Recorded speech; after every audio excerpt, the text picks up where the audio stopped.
अरे वाह वाह, तरबूजों को खाने में उतना मजा नहीं जितना तरबूजों को नष्ट करने में आ रहा है।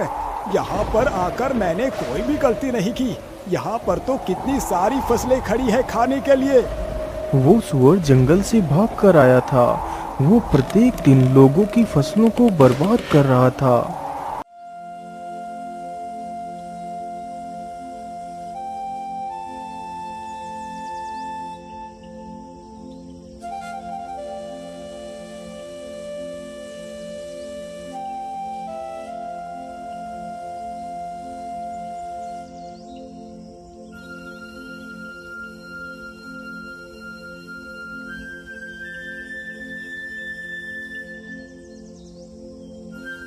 हे भगवान, ये क्या हो गया? मेरे खेत के तो सारे तरबूज उस दुष्ट सुअर ने बर्बाद कर दिए।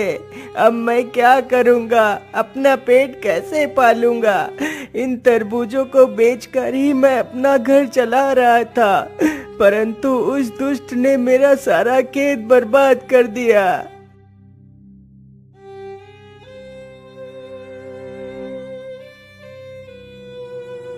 अरे मुन्ना भाया, क्या हुआ? आप रो क्यों रहे हो? अरे मंगलू भाई, सब कुछ तो तुम्हारी आंखों के सामने ही है। उस दुष्ट सुअर ने मेरा सारा खेत बर्बाद कर दिया। मुन्ना किसान की यह बात सुनकर मंगलू थोड़ा सा सहम जाता है। हे भगवान, यदि वो दुष्ट सुअर यहाँ तक आ गया तो कहीं उसने मेरे खेत को भी तो नहीं बर्बाद कर दिया। चलो जल्दी से मैं अपने खेत पर चलकर देखता हूँ। इतना सोचकर मंगलू अपने खेतों की तरफ जाता है तो देखता है उसकी सारी फसल एकदम ठीक है। हे भगवान, तेरा लाख लाख शुक्र है जो मेरा फसल सुरक्षित है। लेकिन इसमें इतना ज्यादा खुशी होने की जरूरत नहीं। यदि कल ही वो सुअर यहाँ आकर मेरा भी खेत नष्ट कर दे तो मैं क्या करूँगा? अरे नहीं नहीं, मैं ऐसा करता हूँ, मैं आज से ही अपनी खेत की रखवाली करता हूँ। मैं आज रात यहीं पर रुकूंगा।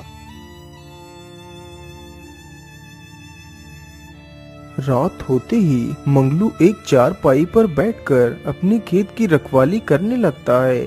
उधर वह दुष्ट सुअर फिर से भोजन की तलाश में घूमने लगता है।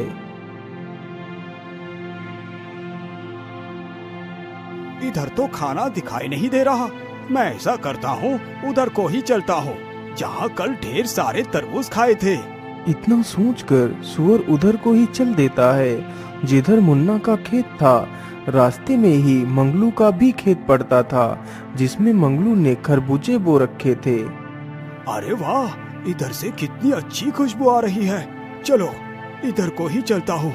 वैसे भी कल तो मैंने तरबूज खाई ही थी, आज कोई नई चीज का स्वाद लेता हूँ। इतना सोचकर सुअर मंगलू के खेत की तरफ बढ़ता है। सामने से सुअर को आता देख मंगलू के पसीने छूट जाते हैं। अरे बाप रे बाप, इतना बड़ा सुअर! इसके दांत तो कितने पैने लग रहे हैं। ये तो कितना खतरनाक है। अरे हट हट, भाग जा, भाग दुष्ट सुअर, नहीं तो मैं तुझे मार डालूंगा। इतना बोलकर मंगलू डंडा लेकर सुअर की तरफ बढ़ता है, लेकिन सुअर मंगलू से बिल्कुल भी नहीं डरा। वहां से भागना तो दूर, सुअर और उल्टा मंगलू पर हमला करने के लिए आगे बढ़ता है और मंगलू को पूरे खेत में दौड़ाने लगता है। अरे अरे मूर्ख सुअर, तू यहाँ क्या कर रहा है? मेरे ही खरबूजे खाकर मुझ पर ही हमला कर रहा है। मुझे लगता है ये सुअर पागल हो गया है। अरे भागो!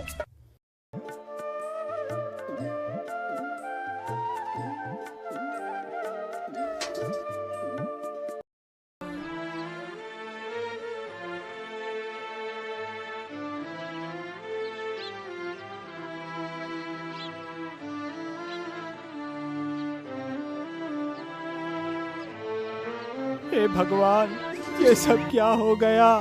मेरा सारा खेत उस दुष्ट सुअर ने उजाड़ दिया। अब मैं क्या करूंगा? मैं इस दुष्ट को जिंदा नहीं छोड़ूंगा। अरे मंगलू भाई, उस दुष्ट सुअर का तो आतंक बढ़ता ही जा रहा है। लेकिन मुन्ना भाया, आखिर हम उस दुष्ट जानवर का कर भी क्या सकते हैं? अरे भाई, आप मेरी सलाह मानो तो हमें महाराज के पास चलना चाहिए, वो हमारी मदद जरूर करेंगे। इतना सोचकर मंगलू और मुन्ना तथा गांव के कुछ लोग राजा के महल में पहुंचते हैं। महाराज, हमारी सहायता कीजिए, हमें बचा लीजिए महाराज।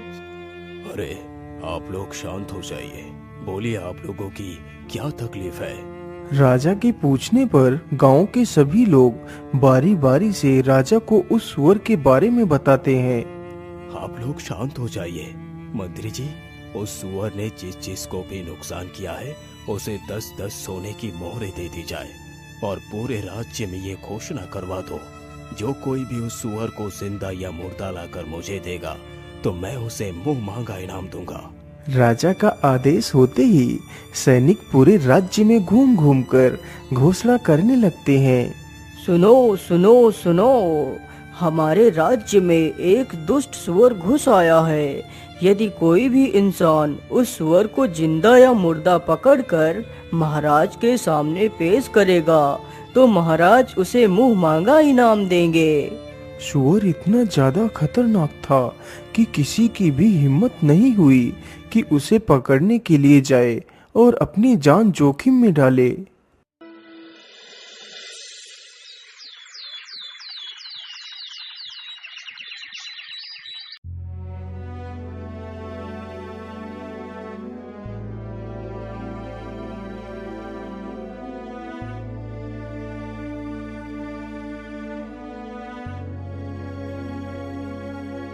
अरे मंत्री जी, क्या आपने राज्य में मेरी घोषणा नहीं सुनाई? अभी तक कोई भी व्यक्ति उस सुअर को पकड़ने के लिए क्यों नहीं आया? महाराज, मुझे क्षमा कीजिए, लेकिन मैंने पूरे राज्य में यह घोषणा करवाई थी। महाराज, मुझे लगता है वह सुअर बहुत खतरनाक है, इसलिए कोई भी व्यक्ति जानबूझकर अपनी जान को जोखिम में नहीं डालना चाहता। परंतु मंत्री जी, यदि ऐसा ही रहा तो वो सुअर हमारे पूरे राज्य का विनाश कर देगा। महाराज, उस सुअर को पकड़ना या फिर मारना किसी आम आदमी के बस की बात नहीं है।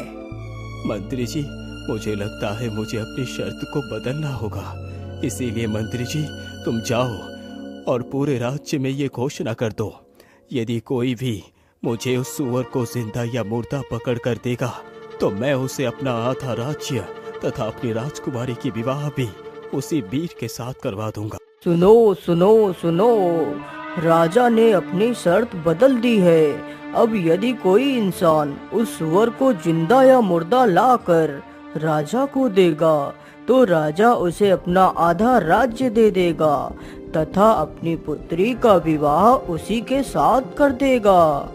सैनिक पूरे राज्य में यह घोषणा करते हैं। उन सैनिकों की बात दो भाई चुपचाप खड़े होकर सुन रहे थे। बड़े भाई का नाम राकेश तथा छोटे भाई का नाम भोला था। राकेश बड़े ही कुटिल स्वभाव का था, जबकि भोला तो मानो भोला ही था। वह दोनों बहुत ही गरीब थे। अरे भोला, क्या तुमने भी वही सुना जो मैंने सुना है? हाँ भैया, आपने एकदम ठीक ही सुना है। अब तो मैं ही उस सुअर को मार कर लाऊंगा और राजकुमारी से विवाह कर बन जाऊंगा इस राज्य का राजा। इसीलिए मैं तो चला महाराज के पास। इतना कहकर राकेश वहां से चला जाता है और भोला भी अपने घर की तरफ चला जाता है।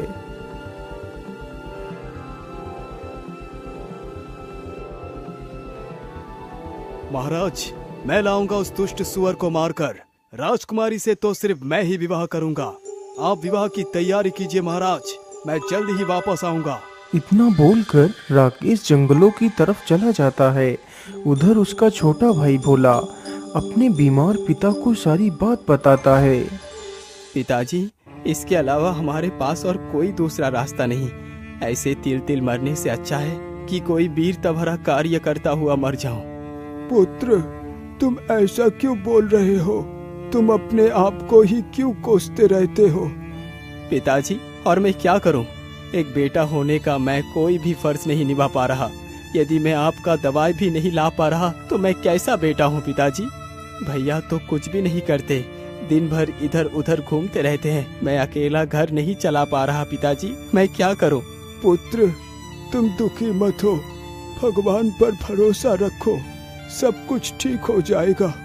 पिताजी, यदि सचमुच भगवान सब कुछ ठीक कर देंगे तो मैं भगवान के सहारे ही उस दुष्ट सुअर को पकड़ने के लिए जाऊंगा। यदि ईश्वर ने चाहा तो मैं जरूर अपने मकसद में कामयाब होऊंगा। ठीक है बेटा, यदि तुम्हारी यही इच्छा है तो तुम जा सकते हो। जाओ पुत्र, ईश्वर तुम्हारी सहायता अवश्य करेगा। ठीक है पिताजी, अब मैं चलता हूँ। इतना बोलकर भोला महल की तरफ चल पड़ता है और जल्दी ही महल में पहुंच जाता है। महाराज, मुझे आपकी शर्त मंजूर है, मैं लाऊंगा उस सुअर को। मुझे जाने की आज्ञा दी जाए महाराज। ठीक है पुत्र, तुम जा सकते हो। राजा की आज्ञा मिलते ही भोला एक तलवार लेकर जंगलों की तरफ निकल पड़ता है। उधर भोला का भाई राकेश पूरे जंगल में इधर उधर घूमता है, लेकिन उसे सुअर कहीं भी दिखाई नहीं देता। अरे बाप रे बाप, सुबह से घूमते घूमते तो मुझे दोपहर हो चुकी है, अभी तक मुझे वो सुअर दिखा ही नहीं दिया। इतना कहकर राकेश फिर आगे बढ़ता है और इधर उधर उस सुअर को ढूंढने लगता है। अरे राम राम राम, इतनी कड़कती धूप में मुझसे चला नहीं जा रहा। भाड़ में जाए वो सुअर, अब तो मैं इससे आगे और नहीं चल सकता। मैं ऐसा करता हूँ, इसी पेड़ के नीचे लेटकर थोड़ा सा आराम कर लेता हूँ। इतना कहकर राकेश उसी पेड़ के नीचे लेटकर सो जाता है। उधर भोला बेचारा कड़कती धूप में ही उस सुअर को ढूंढता है। अरे रुक जाओ बेटा, मेरी बात सुनो। भोला जैसे ही पीछे मुड़कर देखता है तो उसके सामने एक बूढ़ा बौना आदमी खड़ा होता है, जिसके हाथ में एक तलवार होती है। बोलिए बाबा, आप मुझसे क्या कहना चाहते हैं? अरे बेटा, तुम तो कितने कठोर हो, इस कड़कती धूप में भी पैदल चलकर उस सुअर को ढूंढ रहे हो।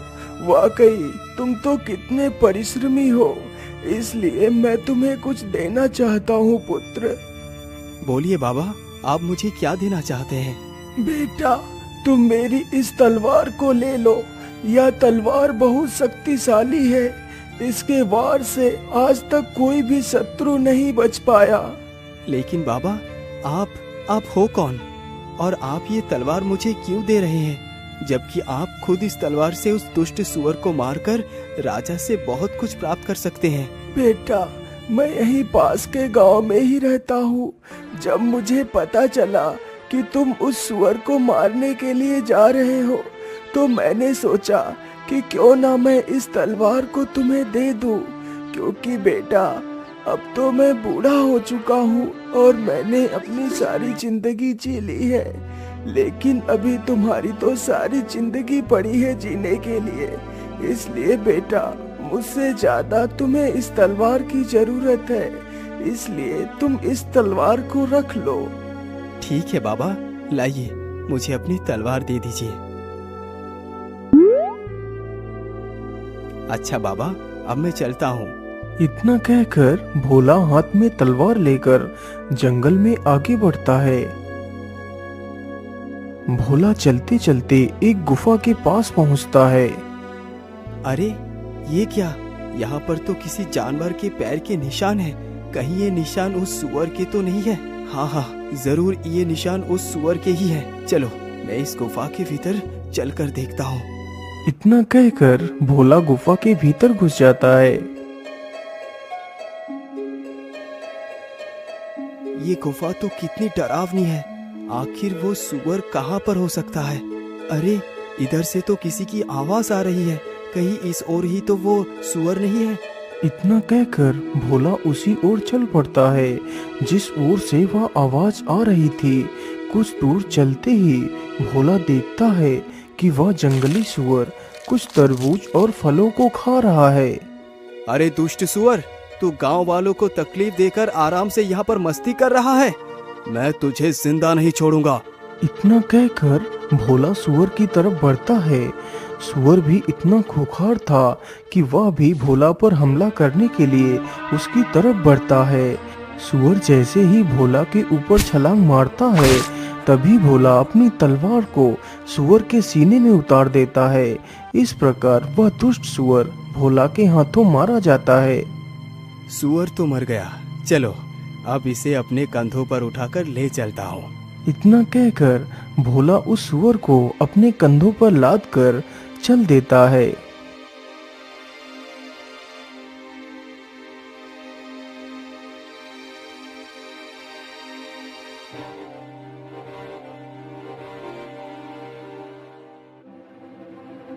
भोला चलते चलते वहीं से गुजरता है जहां पर उसका बड़ा भाई एक पेड़ के नीचे लेटकर सो रहा था। अरे बड़े भैया तो यहाँ पर सोए हुए हैं, चलो मैं उन्हें जगाकर अपने साथ ले चलता हूँ। कहीं किसी जंगली जानवर ने इन्हें यहाँ पर देख लिया तो उन्हें नुकसान भी पहुँचा सकते हैं। अरे भैया उठिए और देखिए, मैं उस सुअर को मार कर ले आया हूँ। भोला के इतना बोलते ही राकेश की आंखें खुल जाती हैं। भोला के कंधों पर उस सुअर की लाश को देखकर राकेश की तो आंखें फटी की फटी रह जाती हैं। अरे भोला, तुमने अकेले ही इस सुअर को मार दिया। तुम तो कितने वीर हो। भैया ये सारा कमाल इस तलवार का है। लेकिन भोला, सारा कमाल इस तलवार का है, वो कैसे? मैं कुछ समझा नहीं। फिर भोला सारी कहानी अपने बड़े भाई को सुनाता है। ओ अच्छा, तो कमाल इस तलवार का है। मुझे कुछ भी करके इस सुअर को हथियाना होगा। यदि ये सुअर को लेकर राजा के पास पहुंच गया तो राजा का आधा राज्य तथा राजकुमारी इसकी हो जाएगी। अरे नहीं नहीं, मेरे जीते जी मैं ये कभी नहीं होने दूंगा। क्या हुआ भैया, आप कहाँ खो गए? अरे नहीं नहीं नहीं भाई, मैं ये सोच रहा था कि तुम इस सुअर का शिकार करके काफी ज्यादा थक गए होंगे। तुम ऐसा करो, इसी पेड़ के नीचे लेटकर थोड़ा सा आराम करो। मैं अभी तुम्हारे लिए कुछ फल लेकर आता हूँ। तुम थोड़ा सा कुछ खा लो, फिर हम घर चलेंगे। ठीक है भैया, जैसी आपकी इच्छा, मैं यहीं पर रुक जाता हूँ। इतना सुनकर राकेश जल्दी ही वहां से चला जाता है।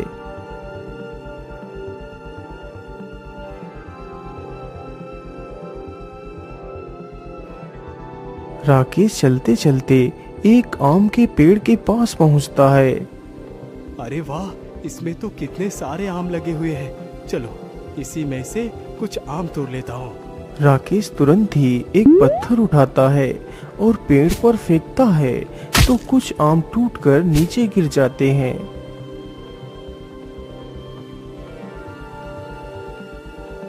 मैं ऐसा करता हूँ, इन आमों के ऊपर इन जहरीले पत्तियों का रस लगा देता हूँ। भोला जैसे ही आम खाएगा तो उसका काम तमाम हो जाएगा।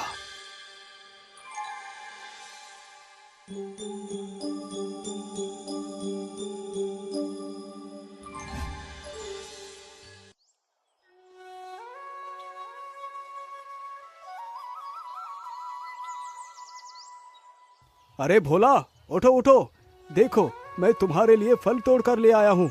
इतना सुनते ही भोला आंखें खोलकर देखता है तो उसके सामने कई सारे आम के फल रखे हुए होते हैं।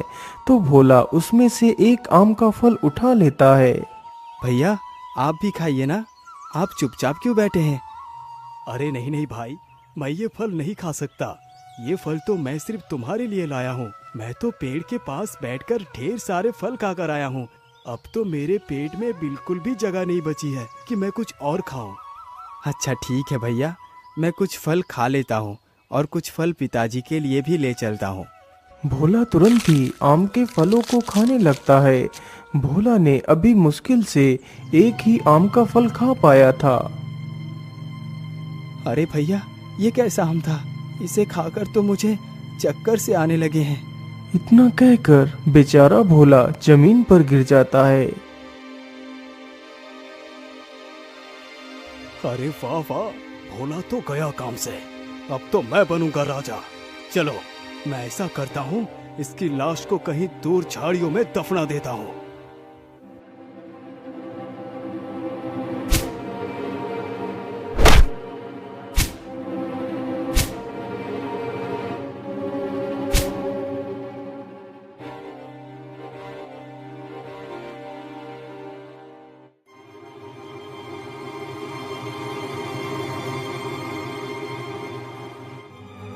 हाँ हाँ, अब तो गड्ढा लगभग खुद के तैयार हो चुका है। चलो अब भोला को इसी गड्ढे में दफना देता हूँ।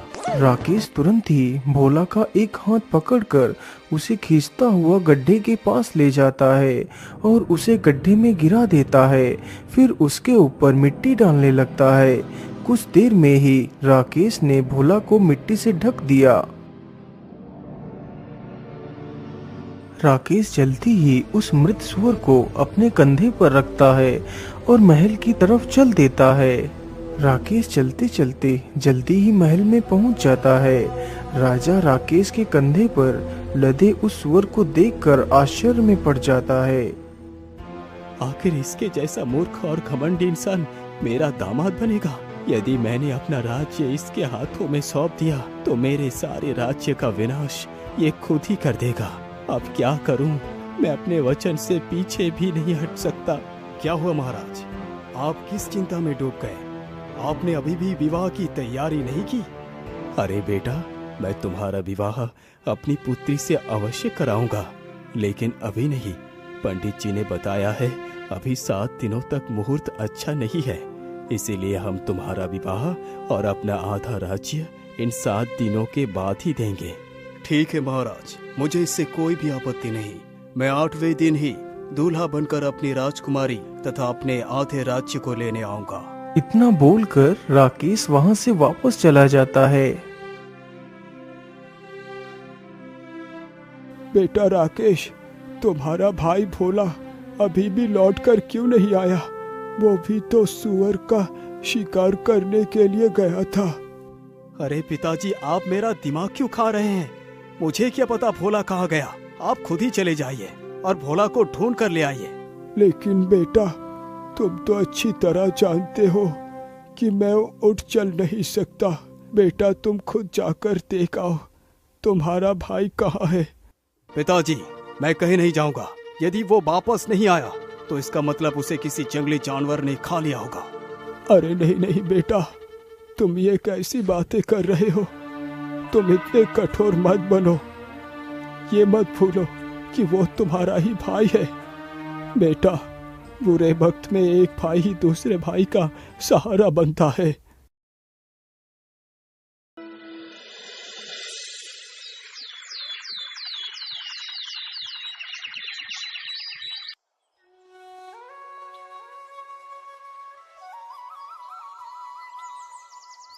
महाराज, 7 दिन तो गुजर गए। आज तो शुभ मुहूर्त है। आप जल्दी से मेरा विवाह राजकुमारी से कर मुझे अपनी आधा संपत्ति दे दीजिए। हे भगवान, क्या मेरी पुत्री का भाग्य इसी दुष्ट के भाग्य से जोड़ दिया है? यदि ऐसी बात है प्रभु, तो मैं खुशी खुशी अपनी पुत्री का विवाह इसी के साथ करने के लिए तैयार हूँ। ठीक है, जरा बैठो। मैं अपने पूरे राज्य में अपनी बेटी के विवाह की घोषणा करवा दूं। मंत्री जी, जाइए और राजकुमारी के विवाह की घोषणा करवा दीजिए और कह दीजिए कि सभी लोग जल्दी से जल्दी राजकुमारी के विवाह में शामिल हो। सुनो सुनो सुनो, राजा की पुत्री का आज विवाह है, इसलिए सभी लोग राजा के महल में जल्दी से जल्दी पहुंच जाइए।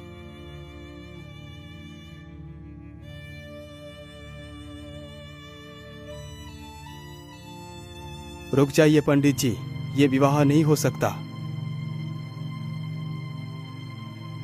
अरे भोला बेटा, तुम कहाँ से आ गए? तुम तो मर गए थे। नहीं महाराज, मैं मरा नहीं, लेकिन मुझे मारने की पूरी कोशिश की गई थी। लेकिन भोला, तुम्हें किसने मारने की कोशिश की? बताओ मुझे।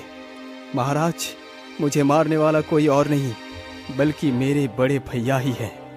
लेकिन भोला, तुम इतने दिनों से थे कहाँ? फिर भोला अपनी सारी कहानी वहां पर खड़े सभी लोगों को सुनाने लगता है।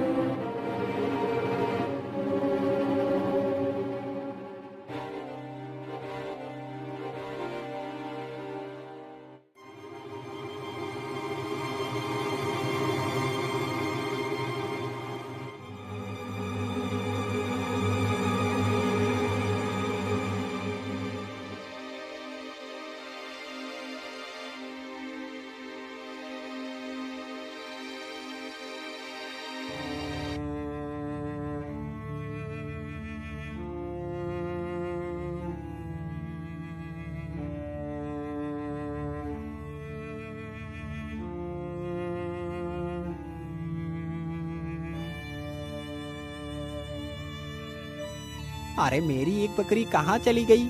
अभी तो मेरी दोनों बकरियां यहाँ पर घास खा रही थी, लेकिन अचानक से कहाँ चली गई? तभी चरवाहे की नजर अपनी बकरी के ऊपर पड़ती है, जो बकरी उसी स्थान पर घास खा रही थी जहाँ कुछ देर पहले राकेश ने अपने भाई भोला को दफनाया था।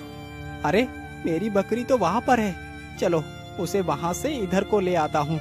इतना कहकर चरवाहा अपनी बकरी को हाँकने के लिए जाता है तो देखता है कि वहाँ पर ताजी मिट्टी खुदी हुई पड़ी है। उसी मिट्टी के भीतर से एक हाथ बाहर निकला हुआ है। राकेश ने जल्दबाजी में अपने भाई को दफनाया था तो उसका एक हाथ मिट्टी के बाहर ही रह गया था। यह देखकर तो चरवाहा काफी डर जाता है। अरे राम राम राम, ये हाथ किसका है? चरवाहा जल्दी से उस हाथ को पकड़कर देखता है। अरे ये इंसान तो जिंदा है, इसकी तो सांसें चल रही है। चलो मैं जल्दी से इसे बाहर निकाल लेता हूँ। चरवाहा बिना देर किए हुए जल्दी जल्दी से मिट्टी को हटाने लगता है और भोला को बाहर निकाल लेता है।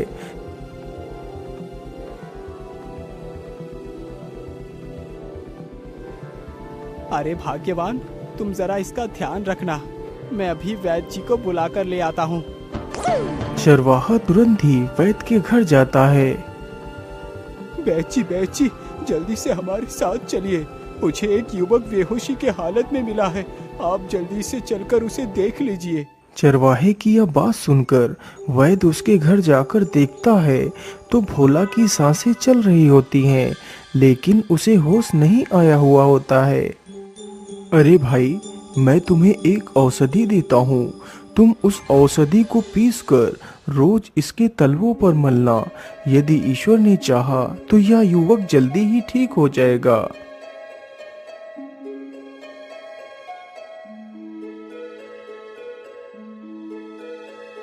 वह चरवाहा प्रत्येक दिन उस औषधि को भोला के तलवों पर मलता रहता है, शायद इसी उम्मीद में कि भोला को होश आ जाए। इसी प्रकार धीरे धीरे 7 दिन गुजर जाते हैं।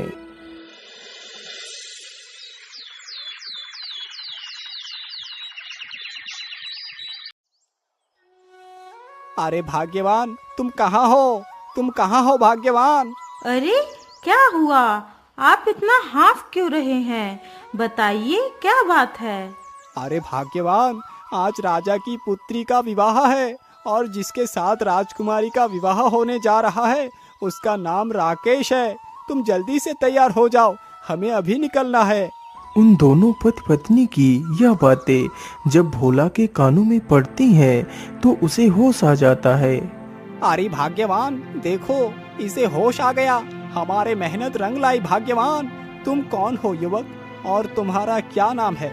फिर भोला अपनी सारी दास्तान उस चरवाहे को सुनाता है। तो इसका मतलब धन के लालच में आकर तुम्हारे भाई ने ही तुम्हें मारने की कोशिश की। अरे भाग्यवान, तुम सुनती हो, आज तक मैं यही कहता रहा कि काश मेरा भी कोई भाई होता, लेकिन भाग्यवान, क्या भाई ऐसे होते हैं जो जरा से पैसे के लालच में अपने ही भाई का गला घोट देते हैं? यदि भाई ऐसे होते हैं तो ठीक है भाग्यवान कि मेरा कोई भाई नहीं है, मैं तो बिना भाई के ही ठीक हूँ। शांत हो जाओ पुत्र, तुम्हारे दुष्ट भाई को इसकी सजा जरूर मिलेगी और राजकुमारी के साथ तुम्हारा ही विवाह होगा और तुम ही बनोगे इस राज्य के राजा। सिपाही, इस दुष्ट को लेकर जाओ और फांसी पर चढ़ा दो। भैया, मुझे माफ कर दो, मैं धन के लालच में आकर ये भूल चुका था कि तुम मेरे ही भाई हो। मैंने तुम्हें मारने के लिए कोई कसर नहीं छोड़ी। इसकी सजा तो मुझे मिलनी ही चाहिए, लेकिन मेरे भाई, हो सके तो मेरी भूल को क्षमा कर देना। यदि तुमने मुझे क्षमा नहीं किया तो मैं मरकर भी तड़पता रहूंगा। चलो सैनिकों, मैं आपके साथ चलने के लिए तैयार हूँ। रुक जाओ सैनिकों, छोड़ दो मेरे भाई को। अरे बेटा, तुम ये क्या कर रहे हो? तुम अपने कातिल पर रहम दिखा रहे हो। महाराज, मुझे क्षमा कर दीजिए। मैं मानता हूँ कि मेरे भाई ने जो भी किया है वो बहुत गलत था, लेकिन उसने अपनी गलती को स्वीकार लिया है। महाराज, जो गलती उसने की वो गलती मैं नहीं कर सकता। अपने आंखों के सामने ही अपने भाई को मरता हुआ भला कौन देख पाएगा। यदि मेरे साथ मेरे भाई ही नहीं रहा तो ये राज्यपाट धन संपत्ति किस काम की। इसीलिए महाराज मैं आपसे विनती करता हूँ कि आप मेरे भाई को क्षमा कर दीजिए, उसे बख्श दीजिए महाराज। भोला तुम महान हो भोला। तुम मेरे आधे राज्य नहीं बल्कि तुम्हें पूरे संसार का राजा बना दिया जाए तो वो भी गलत नहीं होगा। तुम एक राजा बनने के योग्य हो, इसीलिए तुम्हें आज से ही अपने राज्य का राजा घोषित करता हूँ। फिर बड़े धूमधाम से भोला का विवाह राजकुमारी के साथ कर दिया जाता है और भोला को ही उस राज्य का राजा बना दिया जाता है।